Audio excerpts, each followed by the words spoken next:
Bienvenidos a este video, vamos a ver lo que son las ingestas recomendadas. Bueno, vamos a hablar un poco sobre lo que es la recomendación diaria de energía y nutrientes para las poblaciones sanas. Es decir, en este video vamos a tratar sobre todo personas sanas, qué alimentos debemos incorporar en una alimentación, pero siempre, digamos, cuando una persona está libre de alguna patología que esté relacionada con la nutrición. Entonces podríamos empezar diciendo que para que la dieta sea adecuada y nutricionalmente equilibrada, tienen que estar presentes en ella toda la energía y los nutrientes que el cuerpo necesita. Recordemos que el concepto de dieta no solo indica el tratamiento nutricional de una persona que padece una enfermedad, sino que la palabra dieta se usa también para referirnos a los alimentos y bebidas que una persona consume habitualmente. Entonces, partiendo de esta definición, podríamos decir que para que la dieta sea nutricionalmente equilibrada, tiene que tener la energía y los nutrientes necesarios, pero esta energía y estos nutrientes tienen que estar en una calidad y en una cantidad que también sean adecuadas y suficientes para cubrir las necesidades de la persona a la que van dirigidas y conseguir de esa manera que haya un óptimo estado de salud. Es decir, no alcanza con que estén presentes esa energía y esos nutrientes, sino que también tienen que estar en la calidad y la cantidad adecuada para cada persona. Las necesidades de cada nutriente son cuantitativamente muy distintas, es decir, no hay un número justo para cada nutriente. Entonces, por ejemplo, lo que son las proteínas, los hidratos de carbono y las grasas, son los únicos nutrientes que nos proporcionan energía, es decir, calorías que el cuerpo necesita diariamente, y por eso hay que consumirlos en cantidades de gramos, es decir, son cantidades bastante mayores si uno lo comparan con otros requerimientos. Por eso decimos que son macronutrientes, es decir, denominamos a estos tres como macronutrientes. Después, el resto de los componentes de los alimentos, que podrían ser los minerales y las vitaminas, entre otros, se necesitan en cantidades mucho menores, en el orden de miligramos o microgramos. Entonces, a ellos los denominamos micronutrientes. Por ejemplo, únicamente necesitamos unos pocos miligramos de vitamina C en el orden del día, es decir, diariamente podríamos decir 60 miligramos, o de zinc, o hay otros nutrientes que se necesitan aún en cantidades inferiores. De hecho, dentro de lo que son los micronutrientes también podríamos diferenciar como oligoelementos o elementos trazas a los que necesitamos en cantidades muy ínfimas. Entonces, por ejemplo, la vitamina B12, el ácido fólico o la vitamina D se necesitan en menor cantidad. Por ejemplo, la vitamina D, algo alrededor de los 10 microgramos por día, que es una recomendación muchísimo menor cuando lo comparamos con la vitamina C. Sin embargo, todos los nutrientes son igualmente importantes desde el punto de vista nutricional. Quiere decir que no es que un nutriente es más importante porque se necesite en mayor cantidad, sino que todos, para lograr una dieta justamente equilibrada nutricionalmente, se necesitan incorporar diariamente. ¿Por qué? Porque la falta de ese nutriente o el consumo excesivo puede dar lugar a una enfermedad por exceso o a una enfermedad por carencia o a una desnutrición. Por eso nos tendríamos que empezar a preguntar, por ejemplo, en qué cantidades tenemos que consumir los nutrientes para satisfacer esas necesidades del organismo y llevar a cabo todas las funciones y las actividades diarias. Es decir, cuánto necesita determinada persona, cuánto necesito yo. Después, por ejemplo, cuántas kilocalorías tenemos que consumir para mantener el peso, o para bajarlo o para subirlo, digamos, ¿hay alguna diferencia o es para toda la población la misma recomendación de energía? Entonces, cuando nos empezamos a preguntar eso para planificar, por ejemplo, un menú, tendríamos que pensar en la nutrición como ciencia, además de como proceso biológico. Entonces, el desarrollo de esta ciencia como nutrición, que se dio a partir del siglo XX mayoritariamente, permite establecer ciertos estándares o valores de referencia que pueden clasificarse en dos grandes categorías. Es decir, vamos a poder ver que existen dos tipos de recomendaciones que nosotros podemos utilizar para elaborar una alimentación. Por un lado, tenemos lo que son las ingestas dietéticas de referencia, o IDR, y por otro lado tenemos los objetivos nutricionales, que en realidad no son números opuestos, sino que se utilizan para complementarse y lograr de esa manera esclarecer qué es lo que buscamos a partir de la alimentación. Para evaluar el estado nutricional desde el punto de vista de la dieta, es decir, para saber si los alimentos que consume una persona en particular o un grupo contienen o aportan la suficiente cantidad de esos nutrientes, y saber si de esa manera se cubren los requerimientos de ese grupo, de esa persona, se usan estos estándares de referencia que son las denominadas ingestas recomendadas o ingestas dietéticas de referencia, las IDR, que se definen como la cantidad de energía y de nutrientes que debe contener habitualmente la dieta para mantener la salud virtualmente de todas las personas sanas de un grupo homogéneo, es decir, aproximadamente del 97,5% de la población. Fíjense bien que en esta definición se aclara muy bien que es de un grupo homogéneo, porque las IDR van a estar destinadas, por ejemplo, al grupo de mujeres en edad fértil, porque si nosotros diríamos a toda la población, muchas veces es muy difícil establecer para un nutriente que todos necesitemos lo mismo. Por eso se habla de grupos homogéneos. Para determinar estas IDR se necesita un procedimiento que está consensuado, que consiste en tomar como IDR una cifra que sea equivalente al requerimiento medio más 2 veces la desviación estándar. Es decir, de lo que necesita la mitad de la población se le agregan unos márgenes de seguridad para que de esa manera quede cubierta la mayor cantidad posible de personas,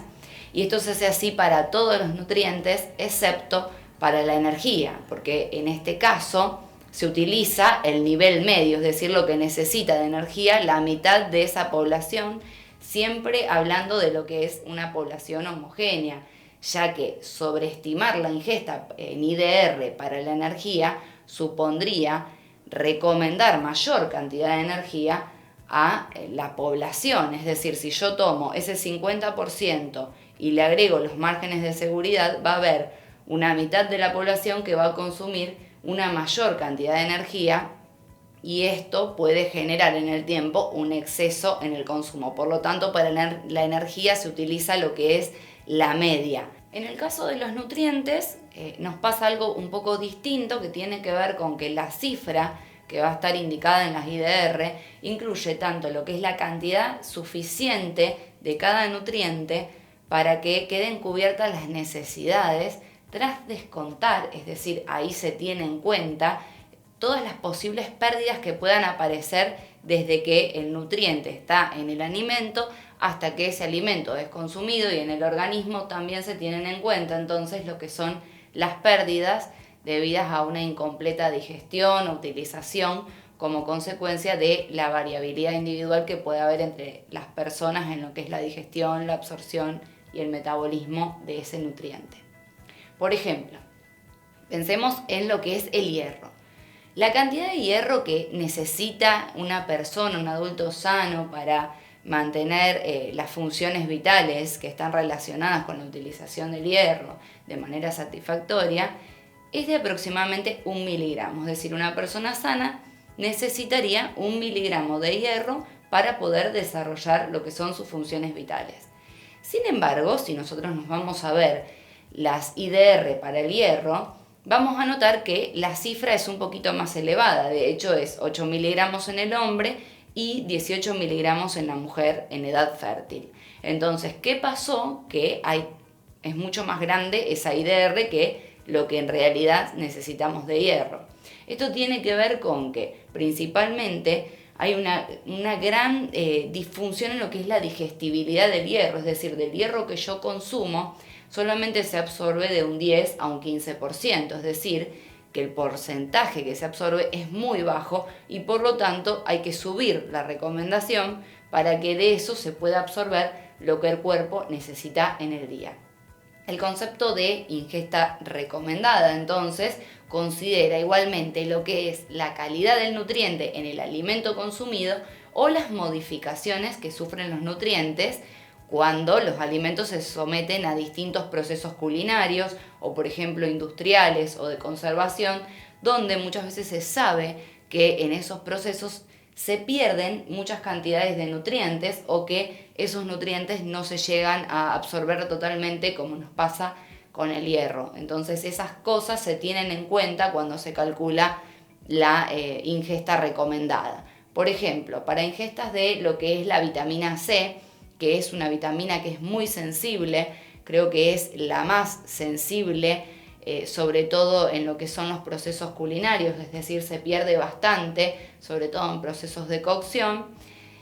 Las ingestas recomendadas van a ser mucho mayores a las que el cuerpo quizás necesita, justamente por estas pérdidas, y sobre todo hay que ajustar si en una población las fuentes de vitamina C que se consumen son sobre todo de alimentos que están cocidos, donde se sabe que se pierde una gran cantidad de vitamina C. También estas ingestas recomendadas son muy diferentes, o podemos ver que varían mucho en función de la edad de la persona, el sexo, la actividad física que realice, sobre todo en lo que refiere a la ingesta recomendada de energía. Y en el caso de la mujer, por ejemplo, según un posible estado fisiológico de embarazo o de lactancia, podemos ver que estas ingestas recomendadas varían en mucho su cantidad. Por ejemplo, las necesidades de calcio o de proteínas están muy incrementadas durante la adolescencia, entonces no vamos a usar la misma ingesta recomendada para un anciano que para una persona adolescente, donde hay una etapa que hay mucha demanda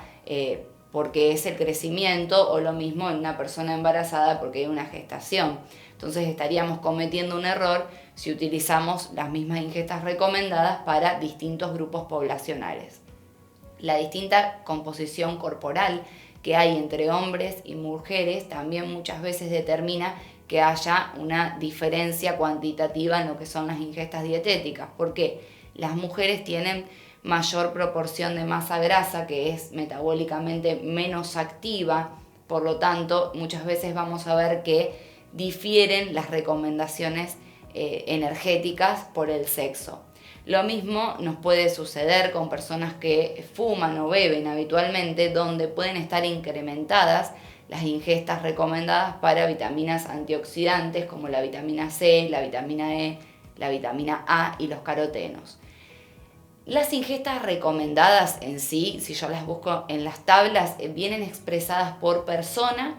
por día, es decir, nos va a indicar cuánto tiene que consumir una persona en el día. Sin embargo, esto no quiere decir que la dieta tenga que estar ajustada día a día en esas recomendaciones, porque imaginen que nosotros vamos a hacer un menú, por ejemplo, y vamos a cuantificar todas las vitaminas y todos los minerales, más los macronutrientes, más la energía, y es prácticamente imposible cuantificar eso por persona en primer lugar y luego poder cubrir todo en un mismo día. Habitualmente lo que hacemos es juzgar una dieta media de 7 a 15 días aproximadamente, ya que una persona que está bien alimentada, es decir, que consume en equilibrio y variedad y tiene un adecuado estado nutricional, tiene suficientes reservas nutricionales, reservas corporales de estos nutrientes para cubrir las necesidades diarias. Es decir, nosotros tenemos, por ejemplo, un requerimiento diario de hierro, pero también tenemos reservas corporales de hierro, entonces yo si en un día no consumo ese hierro puedo utilizar la reserva, pero al otro día puedo reponer ese poquito de reserva que se utilizó. Entonces no es imprescindible, por ejemplo, que todos los días consumamos 60 miligramos de vitamina C, si en el curso de la semana, por ejemplo, un día no consumimos o consumimos 40, pero al otro día consumimos los 20 que nos faltaron más los 60 miligramos recomendados. Esta cuestión simplifica muchísimo las cosas cuando vamos a programar, por ejemplo, una alimentación para un grupo de personas sanas o para una persona sana, porque es muy difícil que ajustemos a la alimentación diaria todas las recomendaciones. Las ingestas recomendadas, siempre recordemos que fueron tomadas de tablas que organismos internacionales competentes, digamos con carácter científico, de cada país elaboró para la población a la que va dirigida. Es decir, nos puede suceder que las ingestas recomendadas, si nosotros tomamos una tabla de Japón, no sean las mismas para nuestro país. Entonces eso también hay que tenerlo en cuenta a la hora de elaborar una alimentación para una persona sana. Bueno, y esas fueron las ingestas recomendadas. Espero que entiendan el concepto y nos vemos en el próximo video.